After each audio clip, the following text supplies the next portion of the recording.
Welcome, Rotarians and guests, to the 5,445th meeting of the Rotary Club of San Jose. Thanks so much. We have 2 entire pages of guests registered today.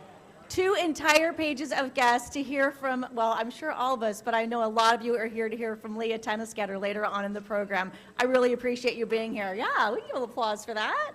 Fantastic. And so what that means is if we have more than 1 page of guests, I have to skip guest introductions because it'll take 20 minutes, and then you won't be able to hear from Leah at all. But today we have 2 pages, and that means we just got to get started. So we are going to get started right now with our new members. Rod Diridon and Alri, make your way up to the main stage. And while they're coming up here, thank you so much, the membership committee. You did a great job in the greeting line today. Thank you so much.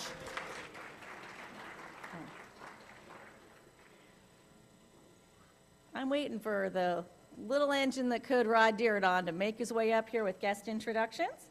And we also have Matt Bell introducing a new a new member as well. Come on up, Matt, sure.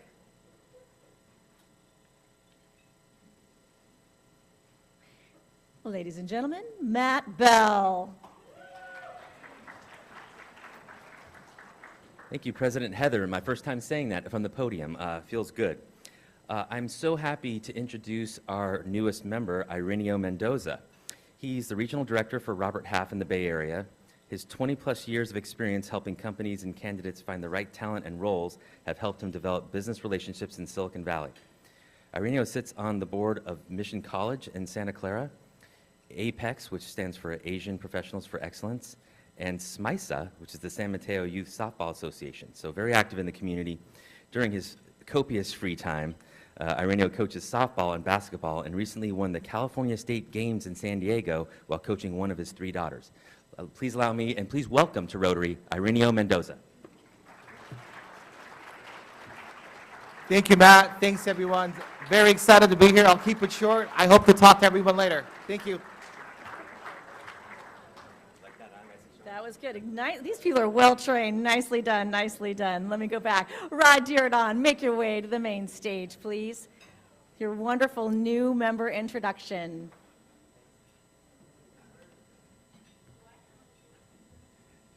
Thank you, Your Royal Highness. It's always a pleasure to introduce a new member, but this one is a special pleasure. I've known her for 30 years, oh, more than that. I play golf with her husband, Dr. Barry Slater. Many of you know Barry, who's been a physician in the community for many years.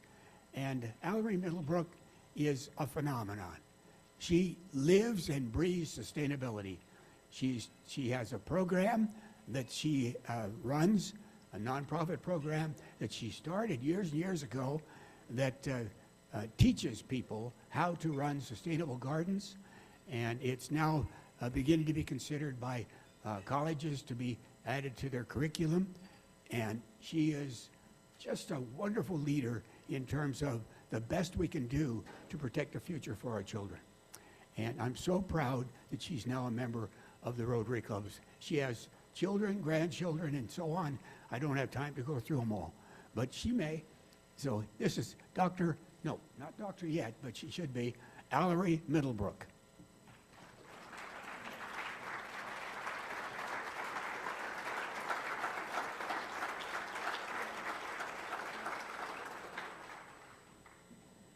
Thank you all for inviting me to be a Rotarian and Rod sponsoring me. I'm so excited about working with all of you. I'm particularly interested in joining the Climate Action Committee. Woohoo! But more importantly for me is having a conversation with each one of you here, and those who aren't here too. The conversation is because we have 2 things in common. And when you begin a conversation, having commonality is a great start, right? Okay, what do we have in common? We all live on this planet. Another thing we have in common is we all eat, right? Okay, that's a good start. Another idea that we have in common is we really care about human health and well-being, and being sound physically and mentally, emotionally, and being able to share that with our community, with our children, our grandchildren, our families, right? So we got 3. Is that right? All right. We have 15 seconds. Finally, there may be an answer here. Let's ponder it. You know what the answer may be? The soil beneath our feet and how we engage directly in it. Thank you. I look forward to the conversation.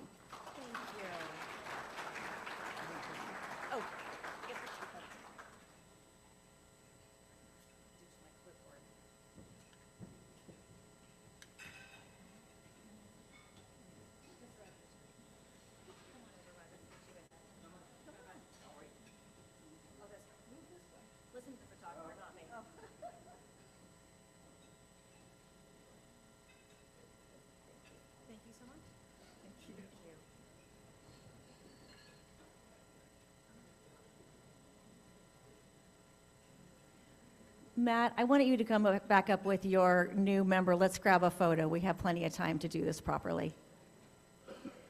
Matt, where are you? Matt Bell. Oh, Matt, would you come back up with your new member and grab a photo? We didn't do that properly. And we need to do things properly here. Yeah, come on up.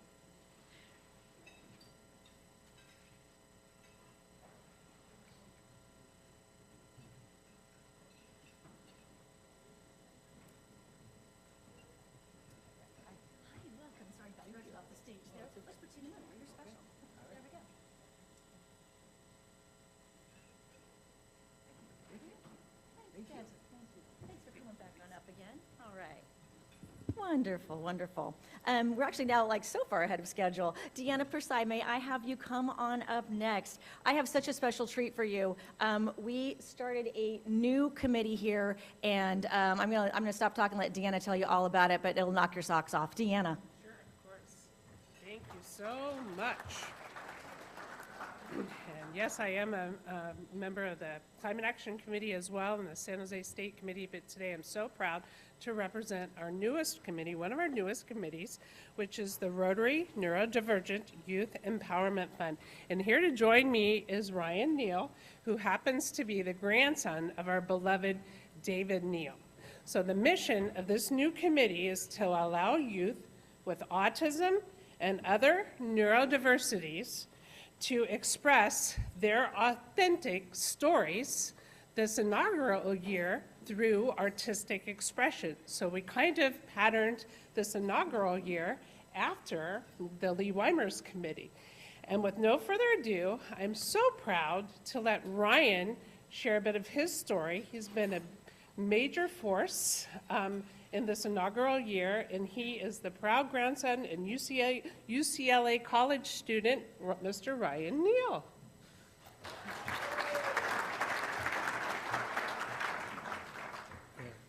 First of all, big thank you to Deanna for her introduction and leadership for us throughout this entire process.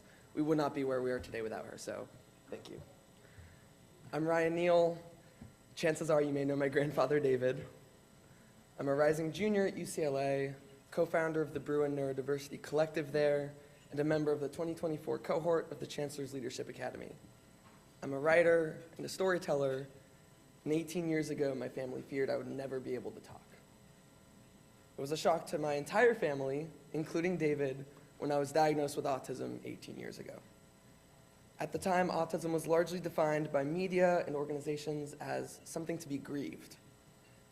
And while over the years, I believe our collective understanding of autism has grown, media portrayals of the condition have remained heavily stigmatized, stereotyped, and overall inauthentic to what autism really is.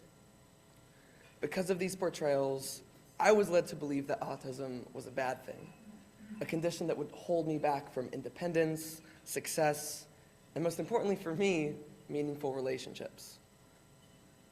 The burden of starting college while hiding my autism from my community led me to nearly drop out of UCLA during my freshman year. the burden of negative autism representation nearly came due for me and could have stopped me from achieving the success at UCLA that I would never give up for the world. My grandfather, David Neal, founded the Neurodiversity Empowerment Fund with the goal of supporting and empowering neurodivergent people. And early on, our committee recognized the best place to start was with representation and healing the damage poor representation has done to the autistic community, the damage it has done to young people like myself. Thus, the Autism Storytelling Project was born. If you look out into the crowd, look to your left, look to your right, chances are at least one of you has been impacted by autism in some way. Maybe it's a neighbor, a friend, a spouse, a child or grandchild, or odds are one of you may be autistic yourselves, only you've never been diagnosed because the representations of autism as a heavily disabling, terrible thing have been incompatible with the successful and meaningful lives that you have lived. That idea of autism is frankly wrong, and that's what the Autism Storytelling Project is striving to change.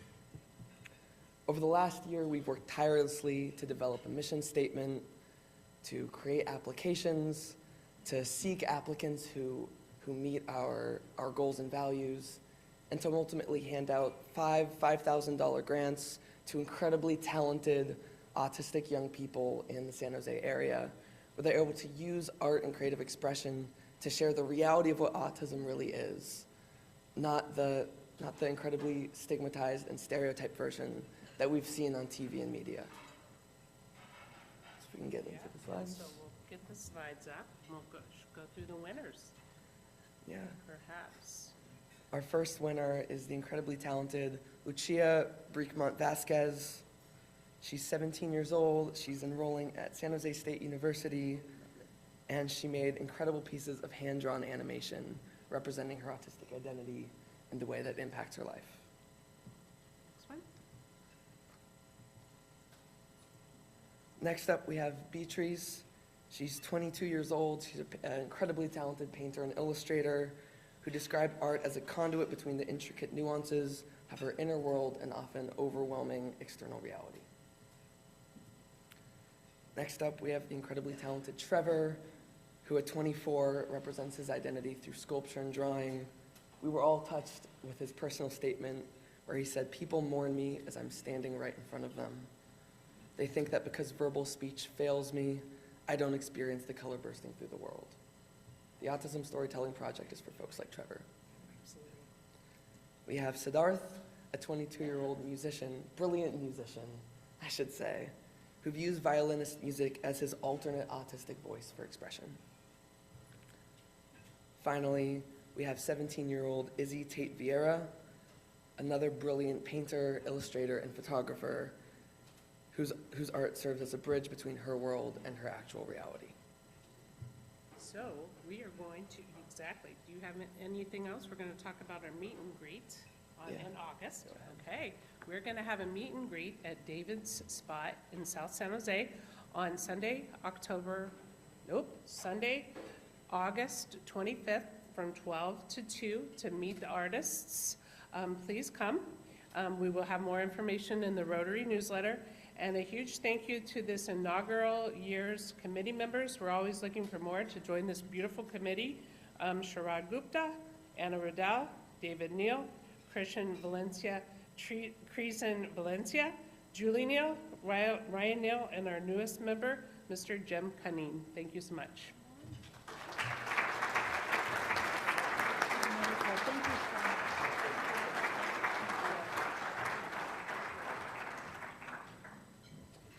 Wow, I am even more proud of this club. I'm always proud of this club, but even more so now. I'll just add a personal note on this, that Asperger's and autism definitely touched my life. And when we wholesale write off children and just not address their needs to what they are, we actually suppress the gifts that they have that will advance different causes that will affect our lives later.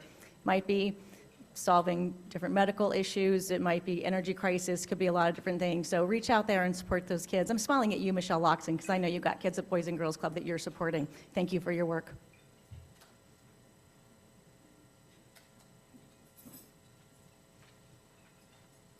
It's President's time.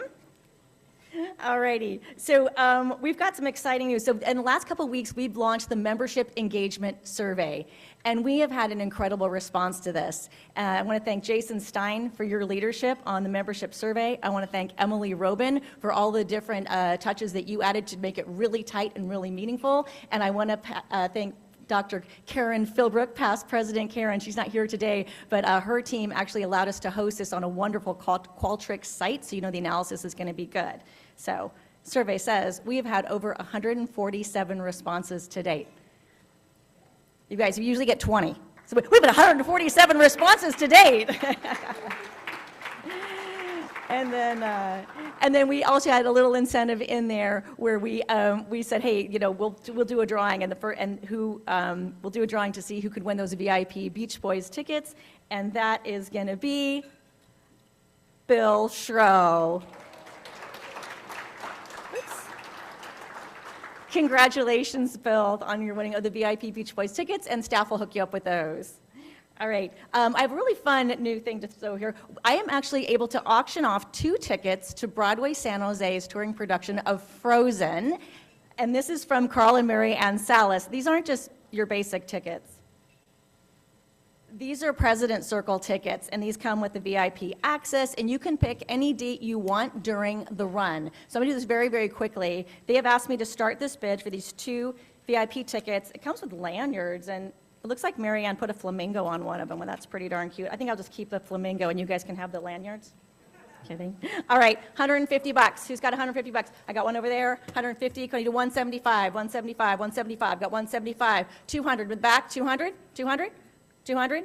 What, you guys just stopped. You just went dead on me at 175. 200. There we go. 200. Let's go 250. 250. 250. Excellent. 250. We got 275. 275. 275.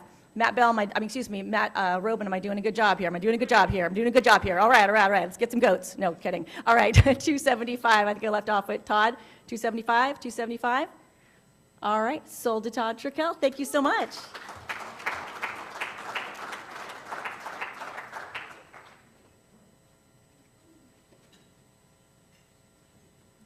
You can give Lauren the flamingo. I'll let her have it. Come on up.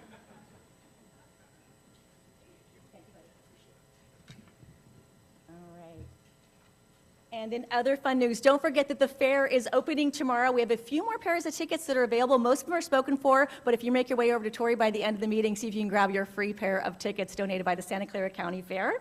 I'll be there tomorrow at the VIP opening ribbon cutting. Hope to see some of you there. And then our friend Rhonda Norris at Happy Hollow wanted me to remind you that the Senior Safari Walkabout, my personal favorite, because I made it, is happening tomorrow. This is such a lovely program, guys. And if any of you think that you're not seniors, you actually might be, because the city of San Jose has deemed any of us 50 or better as seniors. And don't be insulted by that. Just take the free admission and know that you get to go see animals, roller coasters, all that without the tripping hazards. It's what I call children. So you got the place to yourself for an hour tomorrow morning from 9 till 10. Go check out Senior Safari at Happy Hollow. And then she doesn't know I'm saying this, but because Councilmember Foley is in the room, where are you, Pam? Yay! Pam, you are taking a great trip. Can someone grab a microphone and run it over to Pam really quickly? Fantastic, thank you. Pam, I'm just going to do a little impromptu on the spot. Tell us what you're doing this Sunday. I'm going to our sister city, Okayama, in Japan, with 6 high school students. My husband and I are chaperoning. Fantastic. And hoping to connect with the Rotary Club that is there, as well as President Heather did a few months ago. Wonderful. Thank you so much for your leadership and keeping up that bridge to Okayama, Japan. I look forward to hearing about it upon your return. Absolutely. Thank you. Say hi to the mayor for me.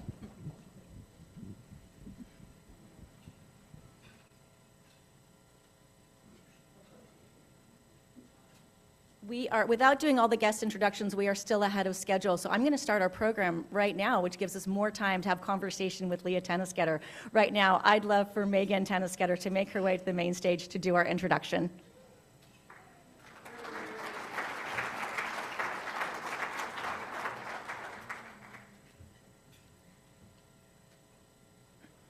The mission of the San Jose Chamber of Commerce is to promote and support the economic vitality of San Jose and its surrounding communities. It is the voice of business.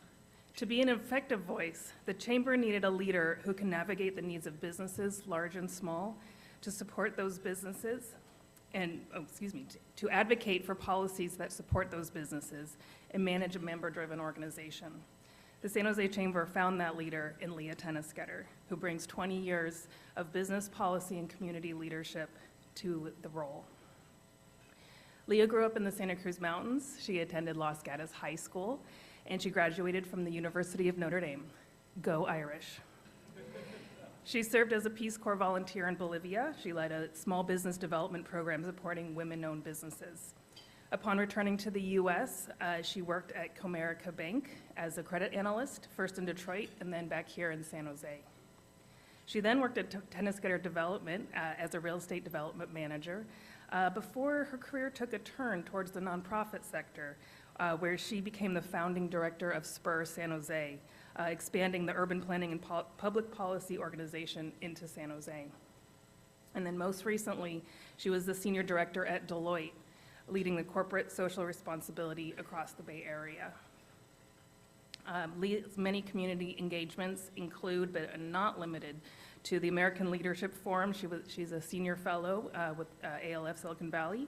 She's a city advisory board member for SPUR and a member of the International Women's Forum of Northern California. You should also know that Leah speaks fluent Spanish and Portuguese. She's also a proud inaugural season ticket holder for BayFC. And if you don't know this already, you have to know, she's an avid cyclist. Please join me in welcoming Leah Toeniskoetter, the new president and CEO of the San Jose Chamber of Commerce.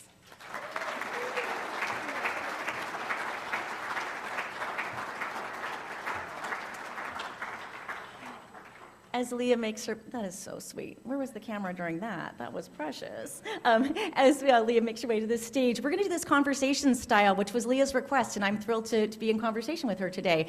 This lectern is wired up with a bunch of different wires. My goal is to have it move to the back of the stage, and unfortunately I can't do that. So you guys over there have bad sight lines, just feel free to scooch over or use them. That's good, all right. Jason's like, you can look at the screen. So I'm gonna have her in the great seats, you can see her, but feel free to scoot your chairs around if you need to.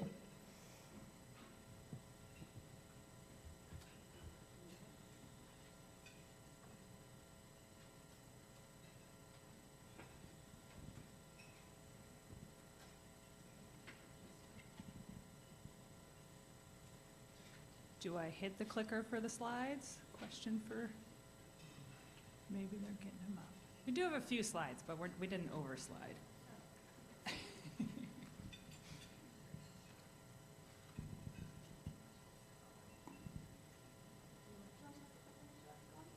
we go. Perfect. All right. I'm so glad to be in conversation with you here today in our fancy living room here. It's so great.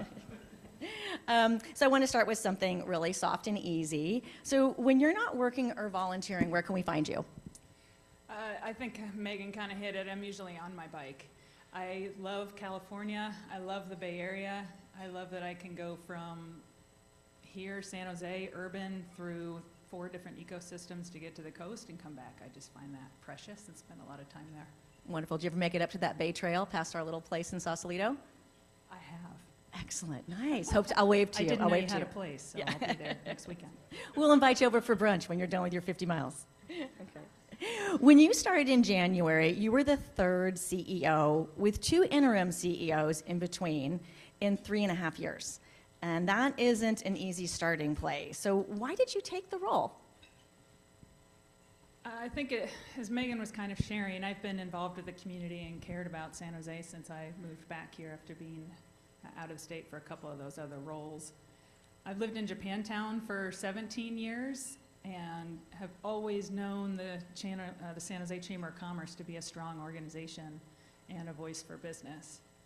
Over the last several years, especially during COVID, I've seen every organization that used to speak up in San Jose change. For good, bad, or indifferent, we all just have different leaders and different approaches to how we show up. The Chamber's challenges during that time, I think everyone here, and I'm going to guess everyone here, wanted the Chamber to succeed. to come back to be strong. And when I was asked to take a look at this role, it was at a point where if I'm pointing at something and I'm saying I want that to be better, it's time for me to jump in and try to help. And so that was my reason for taking the role. I love that. That was such a leadership thing that you just said. I've been admiring your leadership for decades, watching you and hoping to emulate you in so many different ways. And I love that idea, and I think that speaks to many Rotarians in the room. If we're pointing at something and saying, that's broken, I don't like it, it's like, jump in and fix it. There's probably a committee for it, and sometimes there's a CEO position for it. Thank you for answering that question. What has been your approach to creating the path for the organization, and what have you learned so far? I should mention as well that one of the reasons I took the role was I had the chance to get to know, already know, and be impressed by our board of directors. An organization can't survive if it doesn't have a good board. And there's a leader who, I know he would be here today if it wasn't his wedding anniversary, but our board chair cares about the chamber. And that's what matters if I was really going to join an organization to do that. So I wanted to mention that up front. What have I learned? I think the very start of this was with so much change and shift in leadership over 4 years, as you mentioned. That's inside and outside work.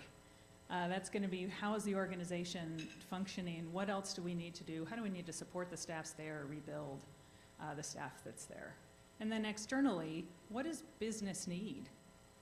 That was a question I received a lot around, well, what are you going to do next? And I didn't want to make assumptions about what business needed or even where the chamber stood in the community. So my first goal was to meet with as many people as I could, electeds, other organizations, members, non-members, anyone who will have a conversation. I always invite anyone here to do that with me as well. The second part of that was we put out a survey also, and like what you said, you do it on Qualtrics, you do it with a third party, you do it in a way that tries to make it as unbiased as possible. And I'll thank everybody here who pushed that survey. So the results we received from that, and I have a few of them here, were again part of how do we set ourselves up again for success. So that'll be part of the learnings that I share. Let me make sure I answered all of that question. So I'm hearing that you're listening and learning. I'm hearing that you're understanding of internal systems and mechanics and really just kind of in a listening phase right now, and then really taking in that data to make your next choices. Is that about right?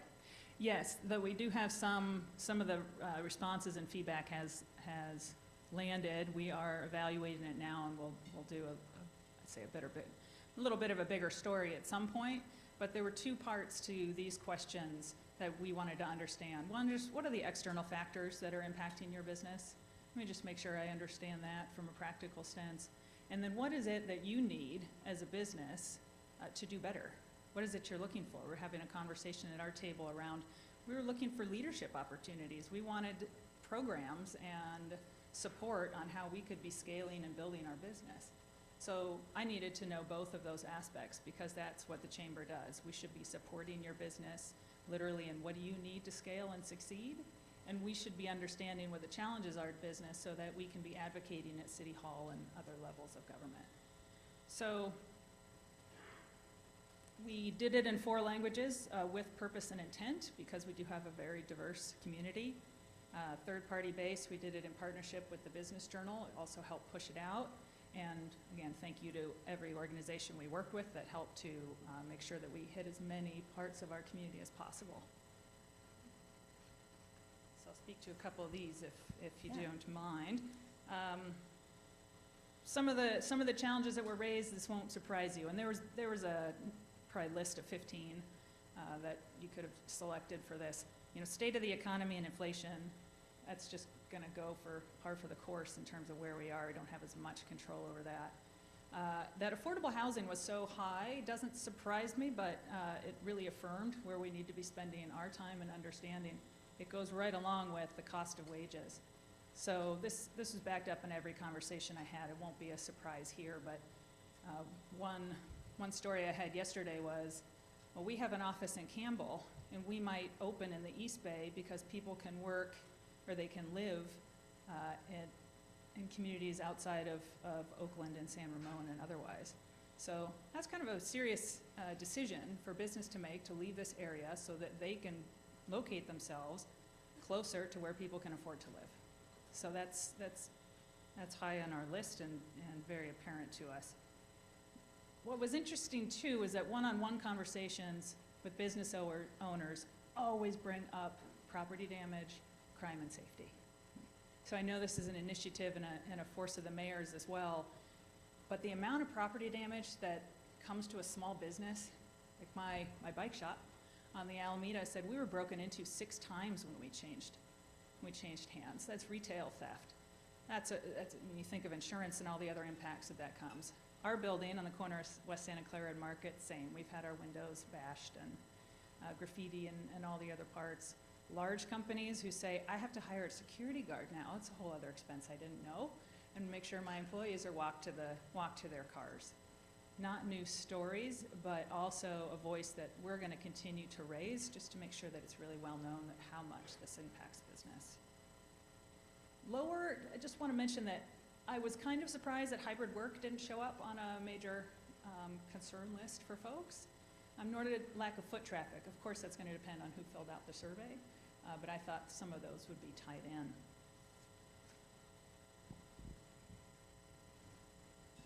And then as I was sharing from the small business perspective, so it's interesting, a stat that I love from Office of Economic Development, 65,000 businesses in our city, 98% are under 35 people. So I was pause for a minute. 98% of 65,000 businesses are smaller. But 60% of our workforce is employed by the larger companies, those over 35 people.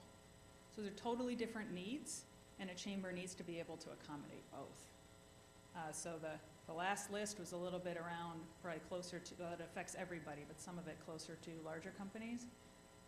Smaller and medium-sized companies said, we need help marketing. Social media is still new, ChatGPT is still new. How do I navigate some of this? Business planning, leadership skills, access to capital, legal advice. Now we're starting to build partnerships with different companies that are going to be sharing different programs with us. I see my colleague Sarju in the audience. Hogue Fenton has been one who's been providing legal advice, upcoming changes in regulation to our members. That's really important for us.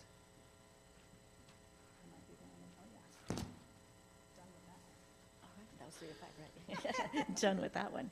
So are you going to be having like a series of learning, or what will you be able, I'm going off script here, I'm just so intrigued at what you're offering, because I do hear so many other businesses trying to get ahead of the algorithms, they're screaming from the rooftops and still not getting the attention they need. Is that something that the chamber will be offering in terms of what are the benefits of coming to the chamber and what they can learn? 100%. I mean, I'm pretty straightforward with folks to say, if I had a magic wand, I would hire 10 more people and we would be offering something every week that aligned with what business needs. So we're getting there. It's a little bit of a slow road, and your support and business membership always will help reinforce what we're trying to do, but that's exactly where we're going. How do we make sure we're offering programs that matter to businesses, because that's providing the value for being a chamber member. Wonderful, thank you. Great. All right, how about any new ideas on the horizon? Sports, entertainment? Sure. So this lends to when I started at the chamber, our chair had LA is where we're going for our study mission at the top of his list, and it was so productive for us and excited that we went to do it, that this idea really sprung out of it and will be something that we'll continue to build a narrative on as we move forward. So sports and entertainment, of course, can be an economic driver. We knew that. We know that the World Cup is coming. We know the Super Bowl's coming. The Olympics are coming to LA. So we wanted to learn a little bit more about how they put that economy together. $8 billion is a lot of jobs in that. There's a lot of focus that they put around looking at sports and entertainment as an industry, as an economic driver, holistically with a big umbrella around it. That's a little bit different than how we look at it here in the Bay Area. I think we're still testing and getting to learn how to work with a new host committee and making sure that that is stood up for a long time, kind of in perpetuity, to really support these larger events coming here. But also even in San Jose, there's an impact between the convention center, SAP, Levi's, PayPal, and our different artistic venues in downtown, but we don't have a big picture around it. So if we could start thinking of it more in that holistic sense, maybe we can be making some changes that would really align with driving our economy. So kind of with that said, I wanted to share just a minute again about Los Angeles. They have 11 pro teams. It's definitely a different scale, so don't let me pretend that it's not. But they put concentrated effort into creating venues and places for people to gather outside of their venues, outside of their stadiums, their theaters, etc. We were sitting in LA Live, and that is a combination of convention center, Peacock Theater, crypto, a place where if you came, this is a point by the LA 28, the Olympic 28 committee member who said to me, if you're gonna pay as much as you pay right now for a ticket to anything, you want more of an experience than driving in, parking at the parking lot, going to the venue and driving home. And so as we think about our venues right now, they're kind of set up that way. You need parking, you need ample parking, you need to be able to get there, totally understand. But if you walk out of SAP's front door, you're not really encouraged to stay. If you walk out of Levi's, of course you're not, because you're in the parking lot. So there are opportunities that we have to start thinking about how do we build more of a place. And in that, for example, SAP is very closely connected to Little Italy and San Pedro Square. Can we better connect those vibrant areas? Can we create something maybe a little different that encourages people to come to downtown and stay here? Conversation we've had for a long time, but this is a little bit more specific towards one industry and how it can be driving that. So that's something we're thinking about. I love your holistic approach, and I love that you're coming back to saying this is what we do have in San Jose, and this is what we've already got pluses in our favor. You're not going to another city and saying, oh, woe is us, we're not good enough, and thank you for not being that person.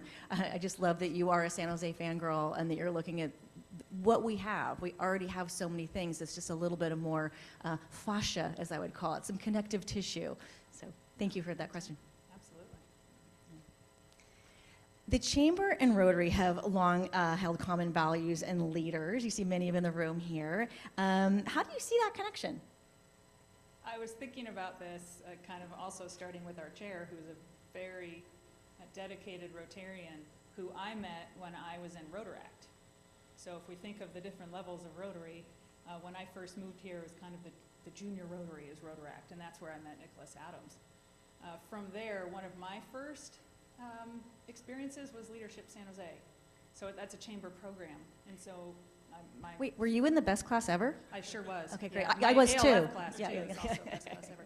Actually, my classmate over there, Richard, see, two of us here. How many people in the room? How many people in the room were the best class ever? Leadership San Jose. Oh, nice, nice.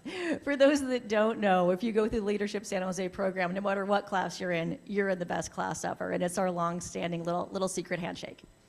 What I love is that the Chamber has a program that says get to know your community and what matters as you're becoming a professional. So that is a really close tie that I think we both value greatly. You just asked for folks to raise their hand for Leadership San Jose, so keep your hands up if you were in Leadership San Jose. Are you on the board right now? Jean, yeah. Keep your hand, everybody keep your hands up. Are you a past board member? Are you a chamber member?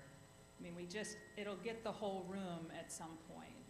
And so the combination between a chamber that cares about its community and Rotary that cares about its community is just tight and exciting in my mind. I will also mention, I'm not going to share enough about it today, and that's on purpose because it needs more attention. But there's also a Rotarian who cared deeply about the chamber, who we look to honor in very short order, and that's Bob Keeve. So I saw Lenore here. She'll know what this is about. But I'll come back to that, or Nicholas will.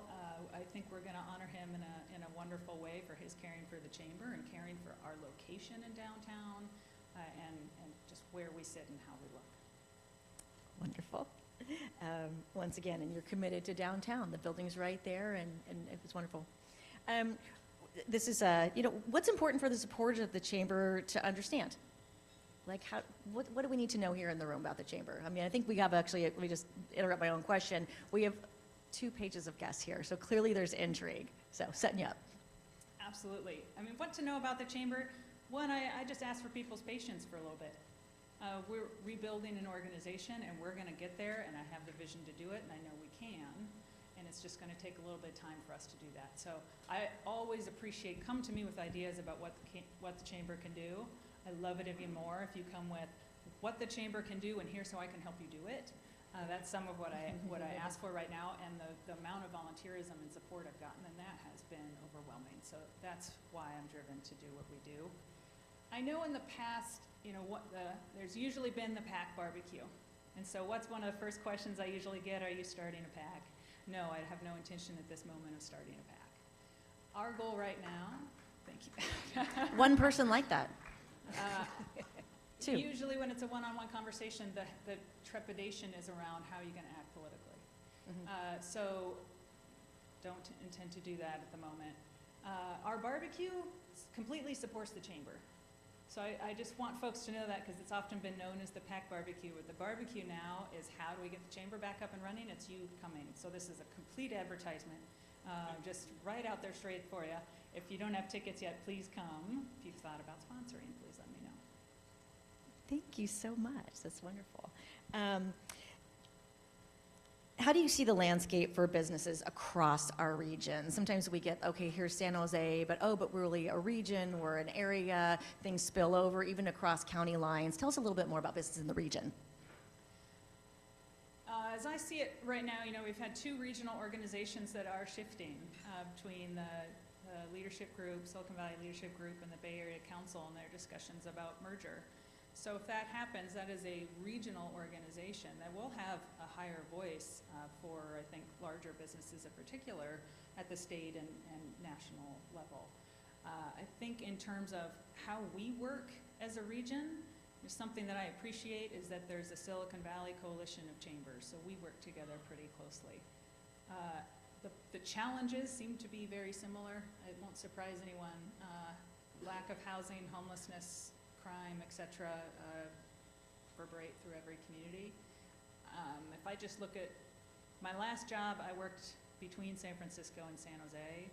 The stark contrast between the financial district of San Francisco and our downtown always gave me a lot of hope, energy, and positivity towards the diversity of uses in our downtown.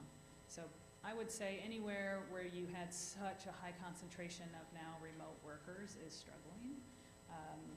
Transit is going to be struggling, but we are a region, and our people live and work everywhere. So it's complicated as it always is, and we're still recovering.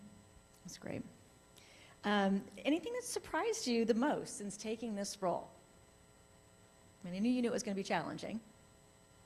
I think it's the enthusiasm for the chamber coming back and being a strong organization. I love talking to people who say, I'm so excited, let's go. That's not that I don't know if that's not surprising, but I'm very energized by it. Pleasantly surprised, it sounds like. A lot of fans out there, Yeah. wishing you well. And then, you know, you've had a lot of prior experiences in so many leadership roles in a variety of fields. Tell us what that brings to the table here for all of us. Sure. I think one of the reasons I felt confident about being able to do this job was starting the Spur San Jose office.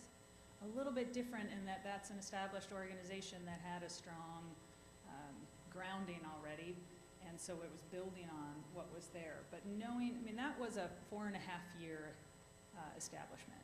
That's how long it took to get Spur up to a place where really solid, and I felt I could easily hand it off to the next leader, Teresa Alvarado at the time. So when I look at the chamber, it's probably 3 to 5 years before we are back to where we want to be. So I just say that unless membership throws itself up in a way that is mind-blowing and then I can get us there faster, for certain it's just going to take us a little bit of time. Wonderful. Well, at this time, I would love to get our traveling microphones. I believe we have Rachel Thomas and Roxana Khan on traveling mics today. We get to open it up for Q&A. Oh, Tim Gill was the first one to stand. If you could make your way over to Tim right over there. And we've got Pam Foley next, and then Bert George. I'll try to get it all in there. Go ahead, Tim. Good afternoon. My name's Tim Gill. I'm a small business owner downtown, 46 West Santa Clara. We're kitty corner to you. But I'd like to know, this is kind of a broad question. Do you work in a partnership maybe with the city of San Jose, the chamber, and maybe the Sharks to keep the Sharks happy, keep them in town? But also, generally, is the chamber doing anything to encourage businesses to relocate downtown their headquarters and maybe make San Jose actually the headquarters of Silicon Valley? So, thank you. Great questions. And thank you for attending one of the wonderful convenings and Wednesday nights that Heather puts on. So I know we've met at that point. But there is a downtown, have you advertised that quite clearly? Can I advertise? Keep going. I need advocates. Go for it. Tell me about that great downtown thing we do. Just in the conversation of how we're working with other organizations, Rotary, the Downtown Association, and the Chamber are invited to a monthly happy hour in downtown somewhere. Just depends on where it is, one Wednesday a month. So that's been very exciting. I'm glad good to see you there. We are deep advocates of the Sharks staying in downtown. So that is full stop. I haven't been in conversations. I know my colleague Chris Shea is in the audience. We're very supportive of what they're doing. They are having their negotiations with the city, and we will be as helpful as we can in making sure that they stay. The sports and entertainment direction that we're taking on how to not only keep them here, but create a place around them that attracts more people and makes that a more attractive venue, that's where we're going to be pushing a bit. In terms of attracting business to downtown, I think we support all of the incentives that the mayor and council have passed to make sure that it's easy as possible. I would say there aren't, I'm trying to think of something specific to pull headquarters downtown. I will admit that at the moment I don't have that on my radar. Not that it's not important, I just don't have it on my radar. Thank you so much. I'm trying to go so I don't drive Kai crazy with the video here. Pam, do you have a microphone next to you yet? You do not. Okay, I'm going to go with Bert and then to Pam, Yes. please. Leah, I am thrilled that you are in this position because we've needed a strong leader for a long time.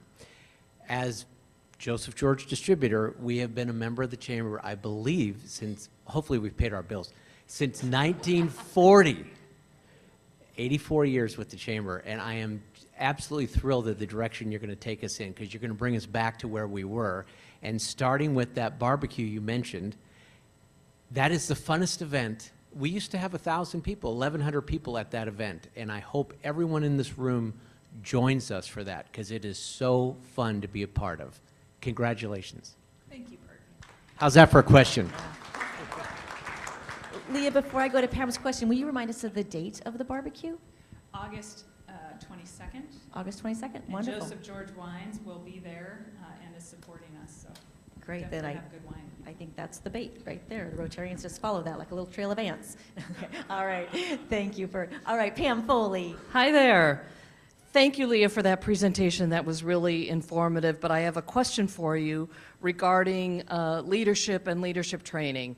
At City Council, we're often approached by labor on this side of the issue and business on this side of the issue. Frankly, I don't look at it that way. We should all be working together and figuring out how we can make the city the best from both sides. So from an education standpoint and from a chamber standpoint, are you looking at ways that you can educate either current electeds or future electeds and letting them understand what the issues are that face small businesses in particular and the economy at large as it relates to personnel and all of those other issues? Are you working on some sort of training council, leadership council? And are you speaking specifically to new council members or in general? In general. Okay, sure. I think the way that I'm going about that right now is literally my one-to-one conversations and with council members. Part of the reason for doing this survey was to have an amount of data and information about your council district and other council districts that I could come back and say, here's what's challenging businesses in your district and throughout the city. You know, what's interesting to me is we probably know within our neighborhoods how our neighbors feel, how voters feel, but it's really hard to say how are the businesses doing in your council district. It's just hard to know that because they don't come to the door like your residents do. And when you're going to the park and putting on different types of activities, those are your residents. It's not as much your business owners. So one of my goals is not only to bring that information back, but support the business districts that are in each of the council districts and help to also elevate their voice and what's challenged by small businesses in those corridors, for example. Wonderful. I believe Shiloh Ballard has a question, then up next, is there a red badger over here that has a question? Perfect. Okay, let me get you. Okay, Carl Sal, I got a little bit of a lectern in the way here. Let me go there and then I'll get to you, Shiloh, please. Oh, no, take Shiloh first. Okay. I want to hear what Shiloh Go has for to it, say. Shiloh. I like that you called Carl a red badger. Well, there's a woman with a red badge standing, and so I thought it might be her. As one bike-loving inaugural BFC season ticket holder to another, I have a question for you. Given that one of your first slides highlighted the importance of affordable housing to recruiting and retaining top talent here for businesses to survive, and given that we have an affordable housing bond measure on the ballot in November that is widely supported by everyone, and also given that I know that you as coming into this role, there's a lot of internal stuff that needs to happen first before you can be engaging in policy. That said, what do we need to do to get the chamber on board with the affordable housing bond if y'all are not already there? And I'm happy to help. Thank you, Shiloh. We will be, we are just getting our ballot analysis committee up and running. So our goal is to have, we're going to be running through all the ballot measures, only the ballot measures, and endorsing or sharing our opinion and support this fall. So that's going to happen over the next about month and a half, but we are going to look at that from a policy perspective. Absolutely. Great. All right, Carl. Hey, Leah, I have to start a little negative for perspective, but I promise I'm going to end positive. So you brought up the fact that we don't want to just be a place where people come in and park and go to the event and come back. But I want to make the point of this particular venue here. The elevators didn't work for about 3 years. In fact, the sixth floor, the elevators on the south side still don't work. It's been years. So even if we wanted just to be like we don't want to be, which is people come here, they can't even get up the elevators here, or they couldn't, and they still can't on the other side. This venue, as you know, has been barren for about 5 years because the city couldn't get up. Finally, we got Scott's in here. Thank you, Scott's, if you're still here. What a wonderful situation. So what I'm leading to is just before the NVIDIA conference, something happened, and I don't know what it was, but you know, that Cesar Chavez Park, in 2 weeks, all of a sudden transformed. So I know we're capable of it, and I have two questions. Number one, how did that happen? Because I was trying to get graffiti off the ranger station for 2 years, and just before the NVIDIA conference, it finally went away. And same thing here. So the question is, how does that happen, and can the chamber facilitate even private-public partnerships that get the elevators going, because we've got to have the elevators going when people come down here. That's a great question. I don't know the background to how Cesar Chavez got improved or enlivened. I think our city council probably definitely knows.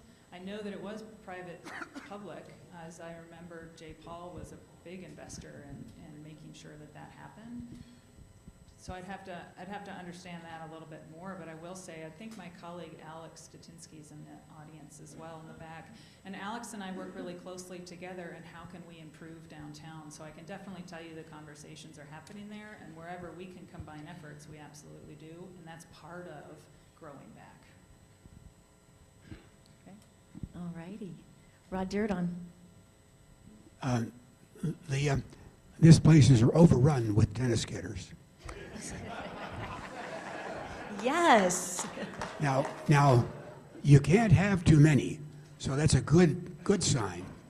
But your dad and I are probably two of the oldest people in the room, and we'll remember back to the chamber in the late 60s and early 70s when the conversion from the old agricultural community leadership turned over to be the new professional members of the Board of Supervisors, City Council, and so on.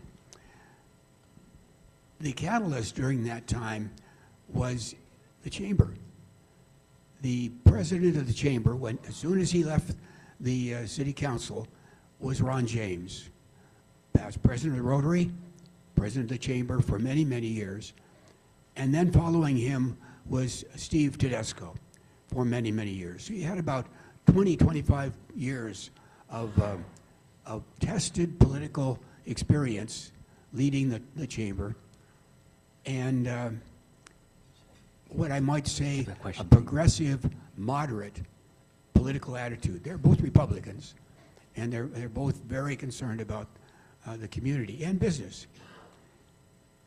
But uniquely, during that whole time, you had a representative from the Building Trades Council and from the Central Labor Council on the chamber board. And not only on the chamber board, Bob Duffy from the Building Trades Council, the president of the plumbers, was vice president for a time. Now, at that time, it wasn't business versus labor, ever. I was endorsed 11 times by the chamber and the Central Labor Council. Now, can we get back to that?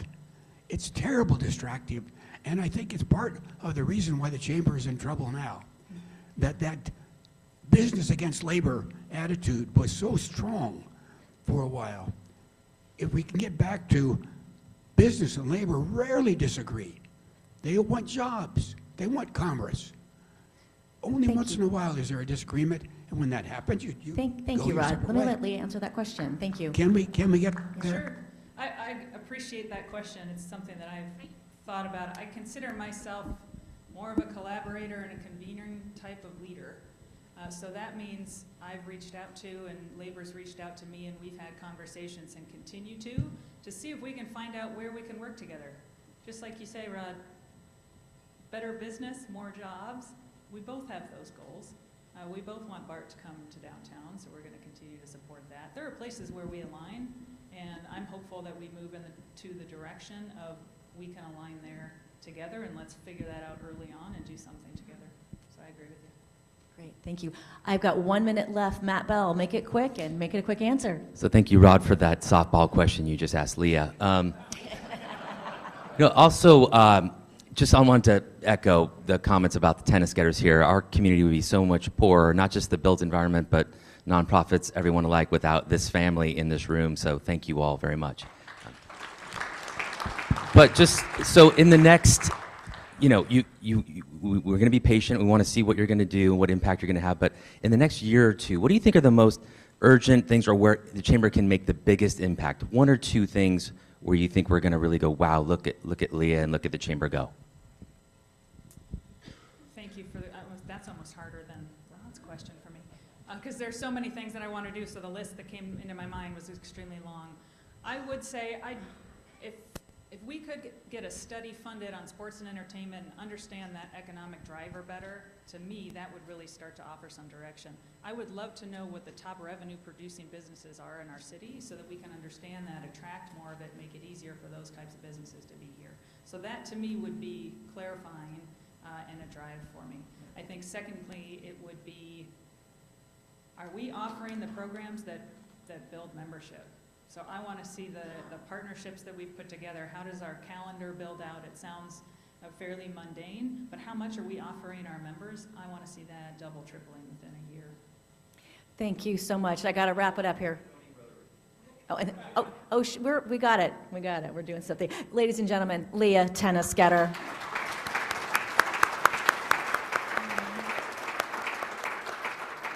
We have made a gift in your name to the Trash Punks, which I personally selected as one of the beneficiaries this year, and they prevent all the trash and things from ending up into our oceans, and I know that's a passion of yours too. In addition, we have premium agricultural product for you because I'm an agricultural nerd.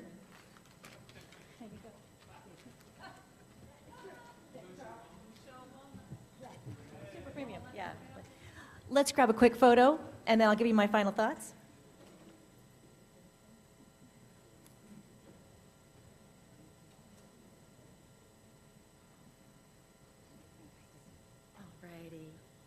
All right. Next week, our speaker is Brienne Gaffarafar, and she's the co-founder of at Entropy. Anyway, she's going to be speaking on AI for me, AI for you, and AI for everyone.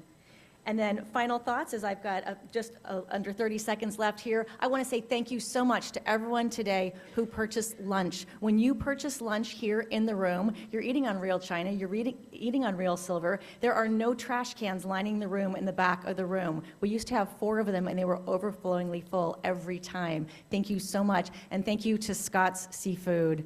Thank you again.